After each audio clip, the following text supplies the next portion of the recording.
Lusaka, in 1980, was a city swallowing itself whole. Independence had come to Zambia 16 years earlier, and with it the promise of a future that pulled people from every province.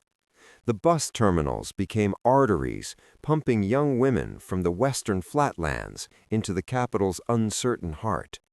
They came carrying suitcases tied with rope, carrying the phone numbers of aunts and cousins they had never met, carrying the hope that the city would be kinder than the villages they left behind. For many, the transition was brutal. They arrived with little money and no connections, finding work as maids, market vendors, or factory hands. They navigated a city where the streets were not lit, where the police were stretched thin, and where a young woman walking alone after dark was simply invisible. The city did not have a map for them, and when they disappeared, the city did not notice until it was too late. The terminals were the first point of failure. Chaotic spaces where thousands of people moved through each day, where faces blurred together, where a woman waiting for a bus and a soldier on weekend leave could stand 10 feet apart and no one would remember either of them an hour later. That anonymity was the foundation upon which everything else was built. In those terminals, a predator found a hunting ground where the prey was plentiful and the authorities had no eyes. Milton Sipalo wore his uniform like a key. In a city where suspicion was beginning to rise, where women were being warned about strangers in the dark, the uniform conferred something that no amount of caution could override: legitimacy. He was a corporal stationed at Kabwe, 140 kilometers north of the capital, but on weekends he traveled south with the other soldiers, seeking the city's distractions. He was not the kind of man people remembered. His face was lean, his height unremarkable for a soldier, his voice soft enough that people leaned in to hear him. When he spoke Lozi, the language of the Western Plains, his accent carried the cadence of home. That softness, that familiarity was his entry point. He did not need to drag women into alleyways or break into homes. He simply walked beside them, carrying their bags, and they followed. The uniform told them he was accountable. The language told them he was safe. By the time they realized neither was true, they were already in the bush, already feeling his hands close around their throats. What made Sipalo difficult to see was not that he was hidden, but that he was ordinary. He blended into the fabric of the city's military presence, one of hundreds of men in green fatigues moving through Lusaka on leave. The police would later interview dozens of soldiers, walk through barracks, collect statements, and miss him each time because he looked exactly like what they expected a soldier to look like. He was not hiding, he was standing in plain sight. The bodies began appearing in January, and by February the police had learned to look for the details. Each victim was found in a patch of bush, close enough to a road to be accessible, far enough from houses to be silent. Each had been raped and strangled with bare hands, the absence of a weapon suggesting a kind of intimacy that made the killings feel more personal, more deliberate. But it was the national registration cards that stopped the detectives cold. Every victim's card was found beside her body, placed there after death, arranged with a care that had no place in the scene of a violent murder. This was not a killer in a hurry. This was not someone fleeing the sound of approaching footsteps. This was someone who took his time, who looked at what he had done, who decided to leave a piece of identification as if to say, "I want you to know who this was. I want you to know I did this." The cards transformed the crimes from random acts of violence into something else entirely, a conversation between the killer and the city. He was reading the newspapers, watching the fear escalate, and he was answering back. When he left a body at the base of the Freedom statue, the message was clear. There was no sanctuary, not even beneath the monuments that were supposed to represent the nation's hard-won liberation. When he left a policewoman's ID on her chest, the message was even clearer. He was not afraid of the institution that was supposed to catch him. He was taunting it. By March, Lusaka had become a city that held its breath. The dusk-to-dawn curfew meant streets that had once pulsed with nightlife fell silent. Women who worked late shifts stopped taking public transport and relied on husbands, brothers, or neighbors to walk them home. Parents who had once let their daughters visit friends across town now kept them inside after dark.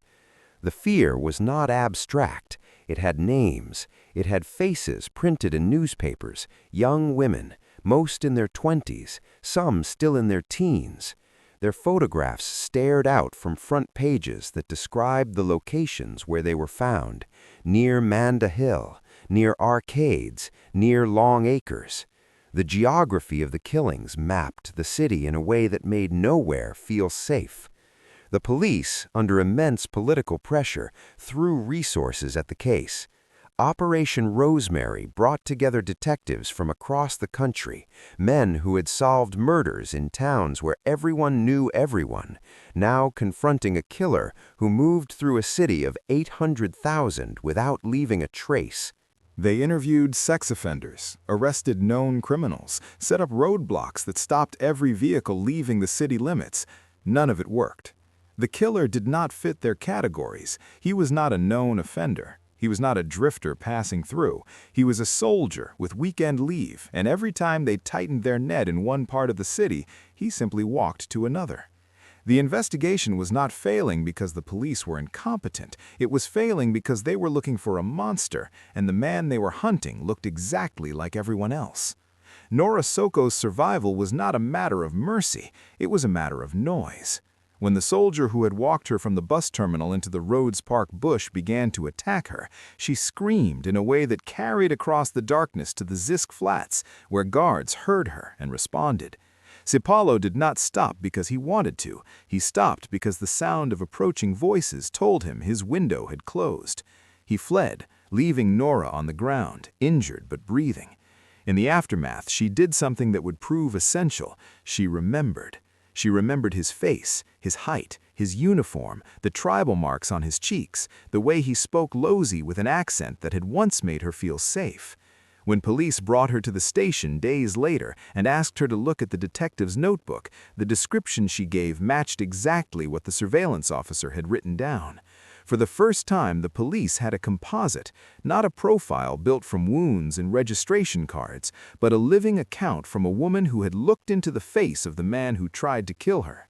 That description would sit in the case file for weeks, waiting for the moment when it would become the key to everything.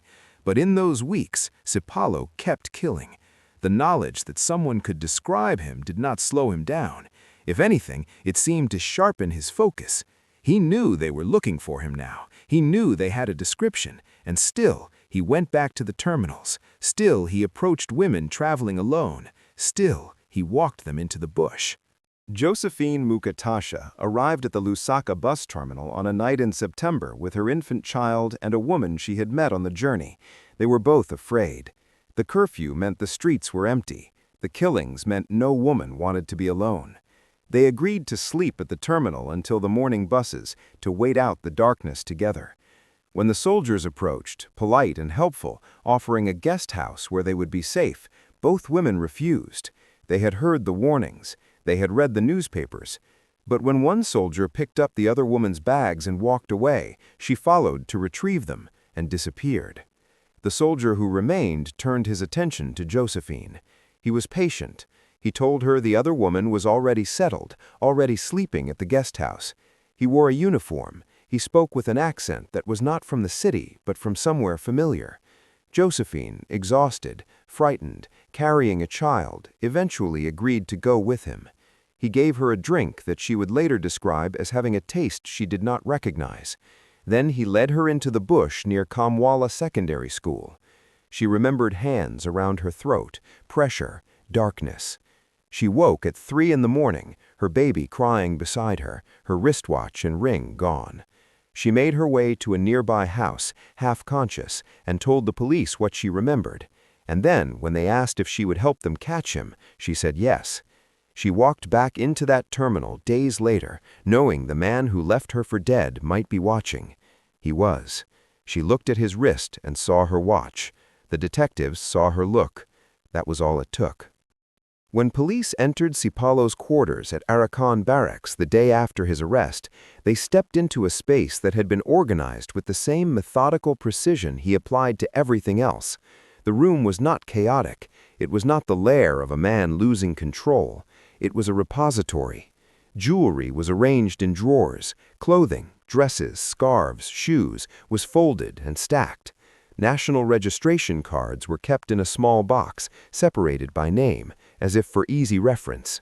Each item belonged to a woman who had boarded a bus or a train and never arrived at her destination.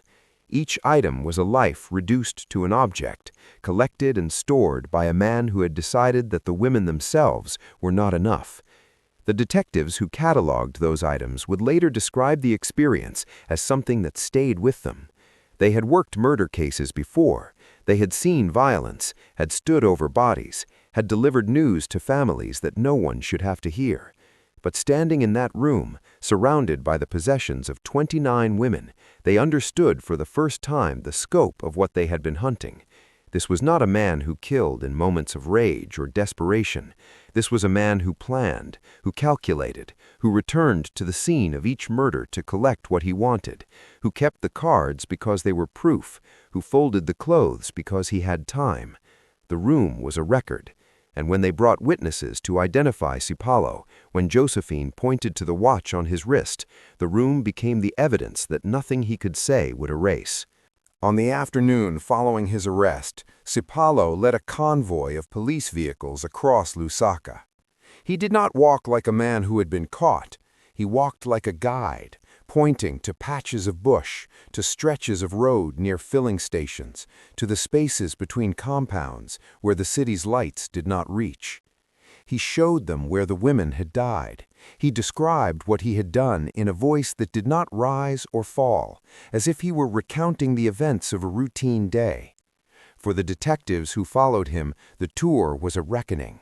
They had spent months chasing a ghost, and now the ghost was walking them through the geography of his crimes with a calm that made their skin tighten. Each stop was a confirmation of what they had suspected but could not prove. Each location was a place where a woman had been last seen, last heard from, last alive. When Sipalo spoke of an accomplice, a lance corporal named Kenneth Kalui, the police arrested him and interrogated him for hours. They found nothing. No trophies in his quarters, no witnesses placing him at the scenes. Kalui was released, and the question of whether Sipalo had acted alone or with another person remains unanswered.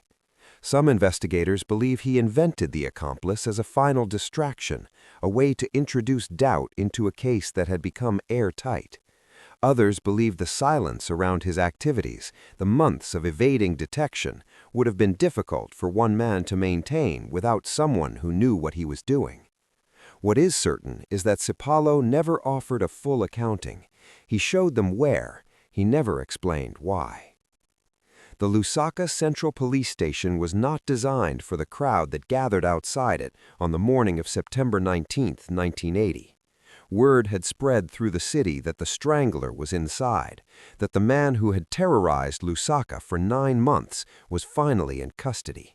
People came to see him brought out, to witness the moment when the nightmare ended. They did not expect to see him on the roof. When Sipalo broke free from the officers escorting him, when he found the staircase and pushed through the door onto the rooftop, he moved with a speed that suggested the decision had been forming in his mind for days. The handcuffs were still on his wrists. Below, the crowd watched him pace the edge. Firefighters arrived. Officers climbed onto the roof to talk to him, to tell him that it did not have to end this way, that there were families who needed answers, that the city deserved a trial. For a moment he stood still, looking down at the people who had come to see him. He was not shouting, he was not threatening. He was simply there, at the edge, in handcuffs, with the entire weight of what he had done pressing on him from every direction. The investigators who had spent months hunting him, who had walked the routes he showed them, who had catalogued the trophies in his quarters, stood in the crowd and watched him choose. He jumped before anyone could reach him. The body struck the ground in front of the station, and the case that had consumed Lusaka for 9 months ended not in a courtroom, but on the pavement, with the man who held the record no country wanted taking his answers with him. 29 families never got to see a trial. They never heard a verdict, never watched a judge deliver a sentence, never had the chance to look at the man who took their daughters and ask him why. Sipalo's death on the police station roof denied them something that no conviction could fully restore, but that they were owed nonetheless: an accounting. The investigation into his life, his psychology, his reasons, ended the moment his body hit the ground. The psychiatrists who had begun evaluating him could only speculate. The detectives who had interrogated him could only report what he had chosen to say, which was almost nothing of substance. The record of his childhood is blank.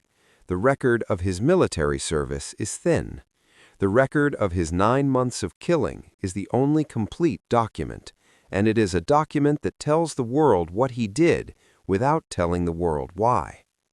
The women he killed ranged in age from 10 to 32. Their names are recorded in police files, in newspaper archives, in the memories of families who have carried the weight of their absence for more than 4 decades.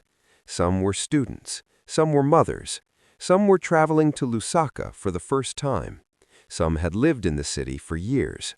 What they shared was the misfortune of being alone at a bus terminal when a man in uniform decided they would be his next victim. The record Sipalo set, 29 women in 9 months, has been examined by criminologists who study patterns of violence, by historians who document the cases that fall through the cracks, by storytellers who try to give voice to the silence that follows such crimes. No country wants that record.